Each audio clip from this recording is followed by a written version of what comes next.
ان المتقین فی جنات وعیون، بے شک متقی لوگ باغات میں ہوں گے اور چشموں میں ہوں گے۔ متقی وہ لوگ ہیں جو تقوی اختیار کرے، تقوی نام ہے پرہیزگاری کا، تقوی نام ہے ہر قسم کے گناہوں کو چھوڑنے کا، صرف عبادات کرنے کا نام تقوی نہیں۔ اے وڈا نمازی ہے، اے وڈا تسبیحات پڑھن والا ذاکر ہے، اے وڈا روزے رکھن والا بندہ ہے، اے وڈے حج عمرے کرن والا حاجی ہے، نہیں۔ یہ تو گویا ایسے ہے جو ادھر کما کر ادھر گوا رہے ہیں۔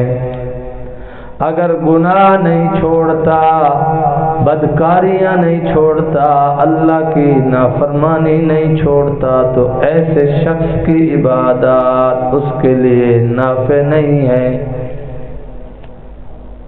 خود سرکار دو عالم صلی اللہ علیہ وسلم نے ارشاد فرمایا، قیامت کے دن ایک بندہ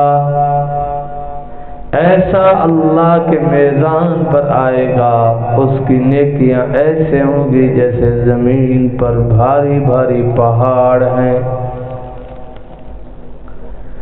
لیکن جب حساب کتاب سے فارغ ہو کر واپس پلٹے گا تو اس کے ایسے گناہ ہوں گے جیسے زمین پر بھاری بھاری پہاڑ ہیں۔ کیوں؟ گناہ نہیں چھوڑے، معاملات درست نہیں کیے، غریبوں کا حق کھایا، مظلوموں پر ظلم کیا، کسی کے پیسے کھا گیا، کسی کی زمین دبا دی، علماء سے دشمنیاں کرتا رہا، اپنے نفس کی اصلاح نہیں کروائی، دنیا میں ہی اپنے دل کو پاک، اپنے سینے کو پاک کرنے کی جس نے پریکٹس نہیں کی، اس کا آخر میں معاملہ ذرا مشکل ہے۔ کوئی سمجھے نہ سمجھے، میں بارہا حدیث ذکر کر چکا ہوں کہ رسول اللہ صلی اللہ علیہ وسلم نے فرمایا، قیامت کی نشانیوں میں سے ایک یہ بھی ہے کہ لوگ عبادات تو کرتے ہوں گے لیکن علم نہیں ہوگا، نماز تو پڑھ رہے ہیں لیکن غسل کے فرائض، غسل کے سنتیں، وضو کے فرائض، وضو کی سنتیں، وضو کے مکروہات، نماز کے شرائط، نماز کے فرائض، نماز کے واجبات، نماز کی سنتیں، کچھ پتہ نہیں، اور کب کیا پڑھنا ہے کوئی پتہ نہیں، اور تکبر اتنا ہے، اللہ معاف فرمائے، اتنا تکبر ہے، اللہ معاف فرمائے، کوئی بندہ بھی ہوش میں نہیں ہے، اتنی تکبر میں بھرے ہوئے ہیں، ضد کہ دین نہیں سیکھنا۔ بہرحال دیکھیں گے کیا ہوتا ہے۔ یہ کہنا کہ ہمیں کوئی سمجھانے نہیں آیا، سمجھانے والے ہر دور میں موجود تھے، اب بھی ہیں، قیامت تک رہیں گے۔ تو بہرحال فرمایا، ان المتقین فی جنات وعیون، بے شک پرہیزگار لوگ، ہر قسم کے گناہ چھوڑنے والے۔ اب نہیں دیکھو، چھوڑو باہر دو بندے وہ بھی نہیں سن دے، باہر کیا میں کھلے مارتے کہ نہ مسیح اللہ اکبر، رب لا تذرنی فردا وانت خیر الوارثین۔ ادخلوها بسلام آمنین، متقی پرہیزگار لوگوں کو جنت میں داخل کیا جائے گا اور کہا جائے گا سلامتی کے ساتھ بے خوف ہو کر جنت میں داخل ہو جاؤ۔ وَنَزَعْنَا مَا فِي صُدُورِهِم مِّن غِلٍّ إِخْوَانًا عَلَى سُرُرٍ مُتَقَابِلِينَ، اور ہم ان کے دل سے کینہ نکال لیں گے، ہم ان کے سینوں سے کینہ نکال دیں گے، اور وہ جنت میں تختوں پر ایک دوسرے کے سامنے بیٹھے ہوں گے۔ لا يمسهم فيها نصب وما هم منها بمخرجين، اور جنت میں انہیں کوئی تکلیف نہیں پہنچے گی،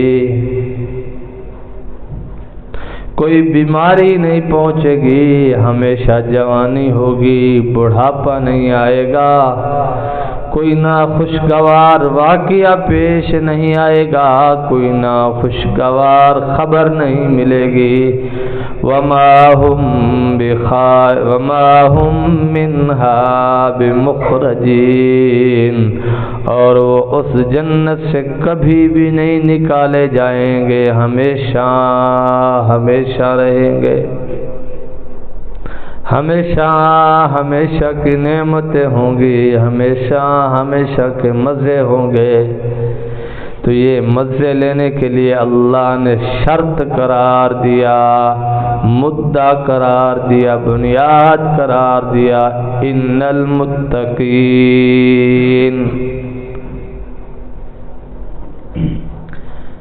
جتنی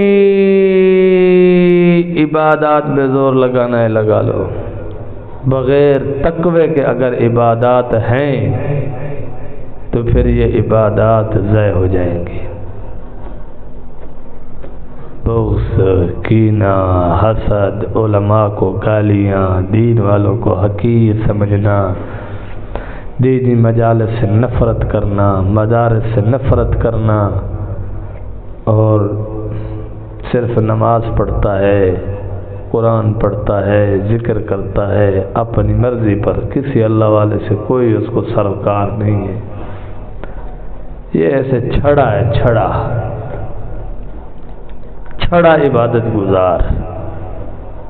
اللہ غفور الرحیم ہے، چاہے تو بخش دے، لیکن عبادات ضائع ہیں۔ کیوں؟ دل میں حسد، بغض، کینہ، دشمنیاں، جگہ جگہ بیٹھ کر لوگوں کی غیبتیں، لوگوں پر تہمتیں، لوگوں پر الزامات، اور یہ کہتا ہے میں بڑا سمجھدار ہوں۔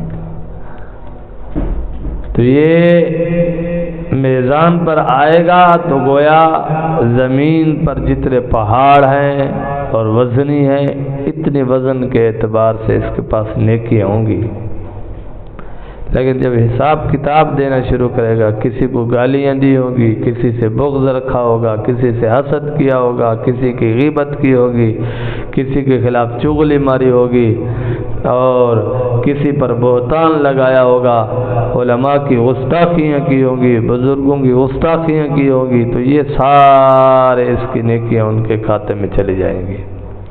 حساب کتاب سے جب فری ہوگا، جتنے نیکیاں لاد کر آیا تھا اتنے گناہ لاد کر واپس پلٹے گا میزان سے۔ اس لیے شرط قرار دیا، اللہ نے یوں نہیں فرمایا کہ عابدین کے لیے جنت ہے، چشمے ہیں، ہمیشہ کا داخلہ ہے، بے خوف ہے، سلامتی والا ہے۔ متقی کہا ہے، تقوی، اور تقوی نام ہے اللہ کی نافرمانی چھوڑنے کا، باقی ہر کسی کی مرضی ہے۔ نبئ عبادی انی انا الغفور الرحیم، اے میرے محبوب صلی اللہ علیہ وسلم آپ ان کو خبر دیجئے، نبی خبر دیجئے من عبادی میرے بندوں کو، انی انا الغفور الرحیم بے شک میں مغفرت کرنے والا ہوں، رحم کرنے والا ہوں۔ وَأَنَّ عَذَابِي هُوَ الْعَذَابُ الْعَلِيمُ خبر دیجئے ان کو کہ بے شک میرا عذاب وہی دردناک عذاب ہے۔ عبادات کرتا ہے، تقوی نہیں، یعنی اللہ سے ڈرتا نہیں ہے، یہ بہت خطرناک کام ہے۔ ایمان نام ہے، اللہ سے آس اور امید بھی رکھتا ہو اور ڈرتا بھی ہو۔ جیسے آج کل ہمارے ہاں لوگ جو ہے روزہ بھی رکھتے ہیں، نماز بھی پڑھتے ہیں، بازاروں میں انتہا درجے کا فراڈ، انتہا درجے کی 2 نمبری، دھوکہ بازی، فریب بازی، 1 نمبر چیز کو 2 نمبر یا 2 نمبر چیز کو 1 نمبر قرار کے بیچنا، گھٹیا چیز کو اعلیٰ کہہ کر بیچنا، قسمیں کھا کر بیچنا، یہ مثال ہے۔ اور یہ لوگ کہتے ہیں اللہ غفور الرحیم ہے، تو اللہ نے آگے خود فرمایا وَأَنَّ عَذَابِي هُوَ الْعَذَابُ الْعَلِيمُ بے شک میرا عذاب بہت ہی دردناک عذاب ہے۔ ہاں، گناہوں سے بچنے کی پوری کوشش کر رہا ہے، 2 نمبریوں سے بچنے کی پوری کوشش کر رہا ہے، دھوکہ فراڈ اس سے بچ رہا ہے اور عبادات بھی کر رہا ہے، اللہ سے ڈرتا بھی ہے، اللہ سے امید بھی لگا رکھی ہے۔ یہ متقی آدمی ہے، اللہ کا دوست ہے، اس کے لیے اللہ نے جنت بنائی ہے۔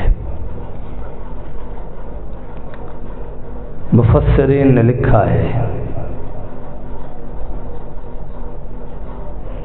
کہ اگر آدمی صرف اس بھروسے پر جیے کہ اللہ غفور ہے، رحیم ہے، اللہ کی نافرمانی سے بچنے کی کوشش نہیں کرتا، فرمایا یہ آدمی بے وقوف اور احمق ہے۔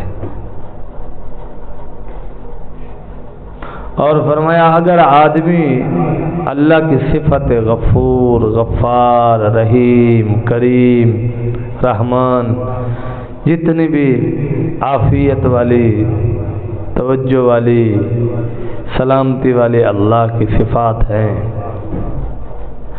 اگر بندہ اس کی طرف متوجہ نہیں ہوتا، نرا الجبار القہار واللہ عزیز ذو انتقام، یعنی اللہ کے عذاب کی طرف سوچتا ہے، پر میں ایسے سوچے تو مر جائے گا، یہ زندہ بھی نہیں رہ سکے۔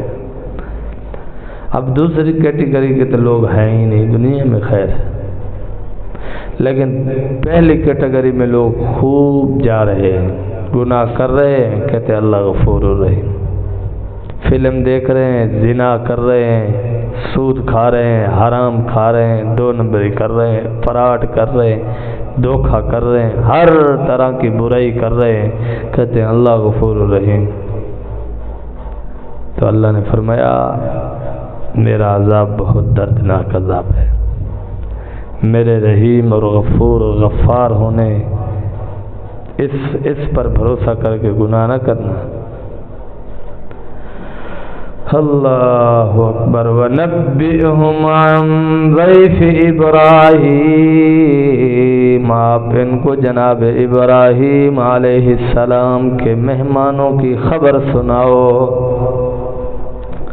اِذْ دَخَلُوا عَلَيْهِ فَقَالُوا سَلَامًا، جب وہ فرشتے حضرت ابراہیم علیہ السلام کے پاس آئے، فَقَالُوا سَلَامًا، انہوں نے جناب ابراہیم علیہ السلام کو سلام کیا۔ اور جناب ابراہیم علیہ السلام اتنی خوش ہوئے دوڑے جا کر بچڑا پکڑا، اسے ذبح کیا، اس کا گوشت بنایا، کچھ کا سالن بنایا، کچھ کو بھون کر لائے اور اپنے مہمانوں کے سامنے رکھ دیا اور کہا کھائیے۔ تو فرشتے خاموش بیٹھے رہے، کیونکہ فرشتے کھانے پینے سے پاک ہیں۔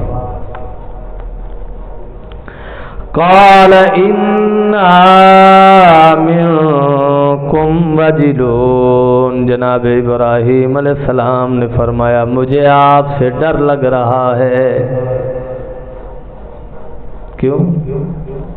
پہلے دور کے جو چور، ڈاکو، بدماش ہوتے تھے وہ کھاد مردار نہیں ہوتے تھے،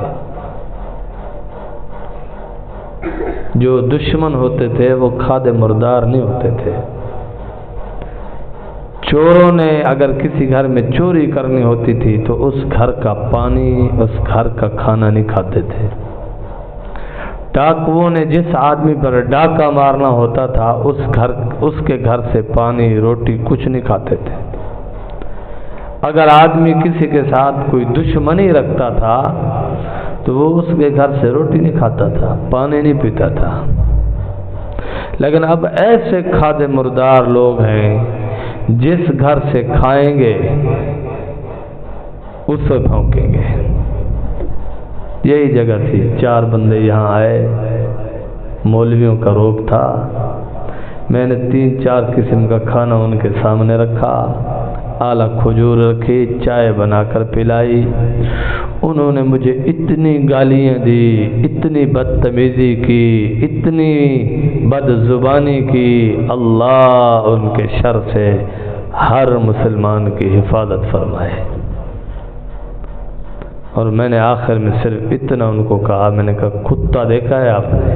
کتا جس گھر سے کھاتا ہے اس کو نہیں بھونکتا۔ آپ نے اتنا بھونکا، اتنا بھونکا، اتنا بھونکا کہ ہر حد پار کی۔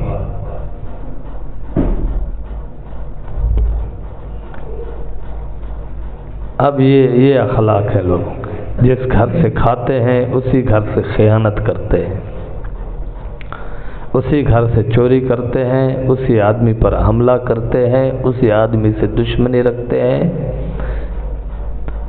جبکہ پہلے یہ دور نہیں تھا، اس لیے جناب ابراہیم علیہ السلام کے مہمانوں نے جب کھانا نہیں کھایا تو آپ نے فرمایا انا منکم وجلون، مجھے آپ سے ڈر لگ رہا ہے، کہیں آپ میرے مخالف تو نہیں، میرے دشمن تو نہیں۔ قالوا لا توجل، ان فرشتوں نے کہا ڈرو نہیں، گھبراؤ نہیں، انا نبشرک بغلام علیم، بے شک ہم تجھے ایک عالم بیٹے کی خوشخبری سنانے آئے ہیں۔ ڈرو نہیں، ہم آپ کے دشمن مخالف نہیں ہیں۔ جناب ابراہیم علیہ السلام بوڑھے تھے تو فرمایا قال ابشرتمونی علی ان مسنی الکبر، کیا مجھے تم خوشخبری دیتے ہو حالانکہ میں تو بڑھاپے کو پہنچ چکا ہوں۔ آگے سورۃ مریم میں آ رہا ہے کہ میری بیوی بھی بوڑھی ہو گئی ہے، اس بڑھاپے میں تمہیں خوشخبری دینے کی کیا پڑی ہے؟ فَبِمَا تُبَشِّرُونَ، کس قسم کی، کس طرح کی خوشخبری دے رہے ہو؟ قالوا بشرناک بالحق، ان مہمانوں نے کہا ہم نے آپ کو سچی خوشخبری دی ہے، پکی خوشخبری دی ہے۔ فلا تکن من القانتین، تم مایوس ہونے والوں میں نہ ہو جاؤ، تو آگے اللہ کے نبی ہیں، رسول ہیں، دوست ہیں، تو کہا قال ومن يقنط من رحمت ربه الا الضالون، کون اللہ کی رحمت سے مایوس ہے؟ انہوں نے کہا نا کہ تم مایوس ہونے والوں میں نہ ہو، تو حضرت ابراہیم نے فرمایا وَمَن يَقْنَطُ مِن رَحْمَتِ رَبِّهِ، کون اپنے رب کی رحمت سے مایوس ہونے والا ہے؟ إِلَّا الضَّالُّونَ، مگر گمراہ لوگ اللہ کی رحمت سے مایوس ہو جاتے ہیں۔ اللہ ہمیں بھی مایوسی سے محفوظ فرمائے۔ قال فما خطبكم أيها المرسلون، فرمایا اے اللہ کے بھیجے ہوئے فرشتوں، اب تمہاری کیا مہم ہے، کیا ڈپٹی ہے، کیا کرنا ہے؟ قالوا إنا أرسلنا إلى قوم مجرمين، قالوا إنا أرسلنا إلى قوم مجرمين، ان مہمانوں نے کہا ہم ایک مجرم قوم کی طرف بھیجے گئے ہیں ان کو عذاب دینے کے لیے۔ الا آل لوط انا لمنجوہم اجمعین، مگر ہم جناب لوط علیہ السلام کو اور ان کے گھر والوں کو اور ان کے ماننے والوں کو بچا لیں گے۔ الا امرأتہ، مگر جن کو عذاب دیں گے ان میں لوط علیہ السلام کی بیوی بھی شامل ہے، کیونکہ لوط علیہ السلام کی بیوی لوط علیہ السلام سے وفادار نہیں تھی، اللہ پر ایمان نہیں لائی تھی، ان انکار کرنے والوں کے ساتھ تھی، منکرین کے ساتھ تھی۔ تو قدرنا، ہم نے فیصلہ کر لیا ہے، انہا لمن الغابرین، کہ ہم اس کو نشان عبرت بنا دیں گے، ہم ان کو عذاب والی جماعت میں چھوڑ دیں گے کہ وہ انہی کے ساتھ غرق ہو جائے گی، برباد ہو جائے گی۔ فلما جاء آل لوط المرسلون،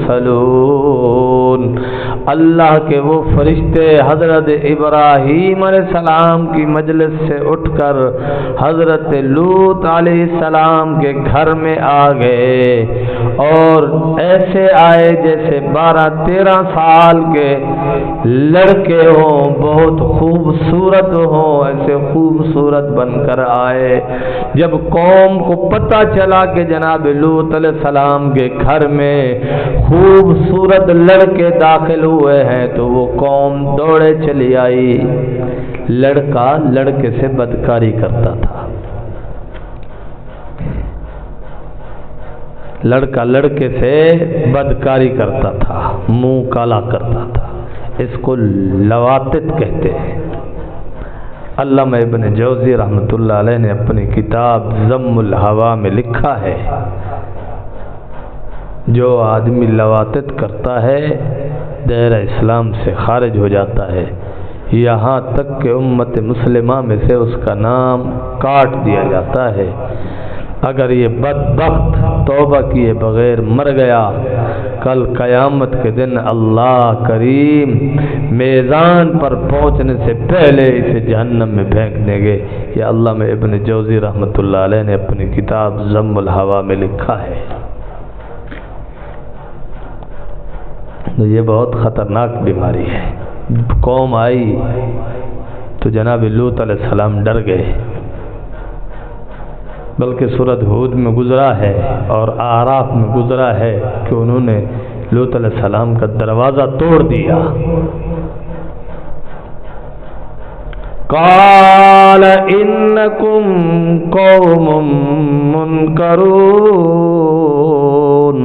جناب لوط علیہ السلام نے اپنے مہمانوں سے کہا تم میرے اجنبی ہو، میں تمہیں نہیں جانتا. اور بعض جگہوں پر ہے کہ لوط علیہ السلام نے کہا کاش آپ نہ آتے میرے پاس، میں اس طرح رسوا نہ ہوتا. قال ان هؤلاء ضيفي فلا تضحكوا تفضحوا. ہاں، جناب لوط علیہ السلام نے کہا تم مجھے میرے مہمانوں کے سامنے رسوا نہ کرو بدبختو.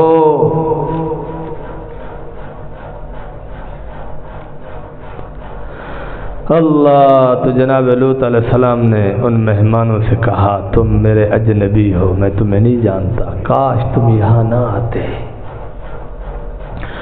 قالوا بل جئناك بما كانوا فيه يمترون. مہمانوں نے کہا گھبراؤ نہیں، بلکہ ہم وہ عذاب لے آئے ہیں جن کے بارے میں ان کو شک ہے. آج وہ وقت آ چکا ہے اور 5 قسم کا عذاب اللہ نے قوم لوط کو دیا. لڑکا لڑکے سے بدکاری، مرد مرد سے بدکاری کرتا تھا. 5 طرح کا عذاب اللہ نے ان کو دیا. اس سے پہلے کسی قوم کو 5 طرح کا عذاب نہیں دیا. یہ واحد بدبخت، بد نصیب، بدقسمت اور شقی قوم ہے.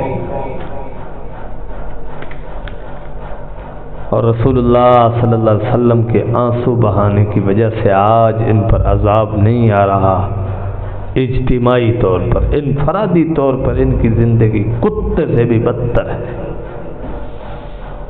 نجی زندگی ان کی حیوانوں سے بھی بدتر ہے. وہ بھی کسی سکون میں جی رہے ہیں. سور سے بھی بدتر ہے ایسا انسان جو بدکاری کرتا ہے، دائرہ اسلام سے خارج ہو جاتا ہے. علامہ ابن جوزی نے کہا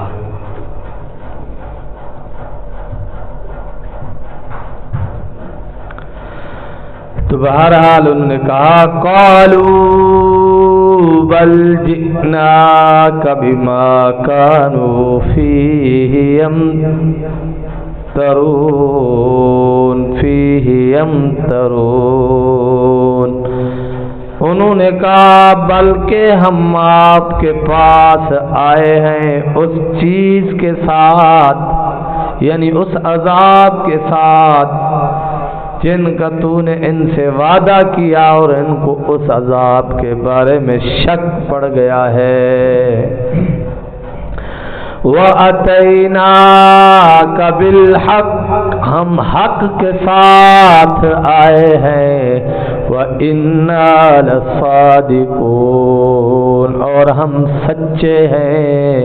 یعنی آپ گھبراؤ نہیں، ہم خود ہی ان سے نمٹ لیں گے جو آپ کا دروازہ توڑ رہے ہیں، آپ کے گھر کی دیواریں چھلانگ رہے ہیں. تو انہوں نے لوط علیہ السلام سے کہا آپ اپنے ماننے والوں کو، اپنی اولاد کو لے کر، جو آپ پر ایمان لائے گھر والے، ان کو لے کر نکلیے. یہ واقعہ انشاءاللہ مزید کل اس پر گفتگو کریں گے. اللہ سے دعا ہے اللہ کریم ہم سب کی حفاظت فرمائے اور ہمیں صحیح معنی میں اللہ اپنی فرما برداری اور رسول اللہ صلی اللہ علیہ وسلم کی اتباع کرنے کی توفیق عطا فرمائے. وآخر دعوانا ان الحمد للہ رب العالمین.